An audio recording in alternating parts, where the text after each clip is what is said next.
حضور علیہ السلام نے نبوت کا اعلان کیا. حضور نے اعلان نبوت فرمایا.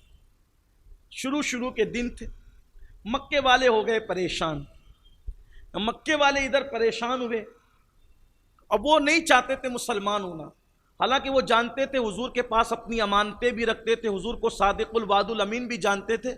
مانتے کیوں نہیں تھے؟ جانتے تھے، مانتے نہیں تھے.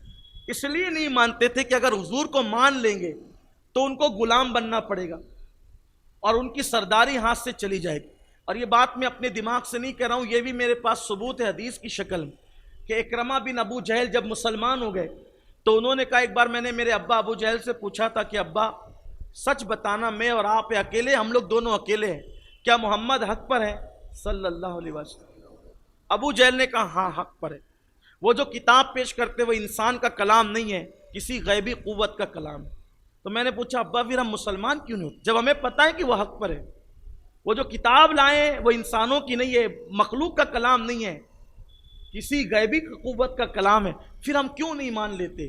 تو ابو جہل نے کیا کہا پتہ ہے کہ بیٹا ساری سرداری تو ان کے خاندان میں ہے، اگر ان کو مان لیں گے تو رہی صحیح جو تھوڑی بہت سرداری وہ بھی ختم ہو جائے. یعنی کہ قبیلے کی عصبیت نے ان کو حق ماننے سے روکا. انانیت پہ رہے، جہنم پہ گئے. یہ تعصب تھا.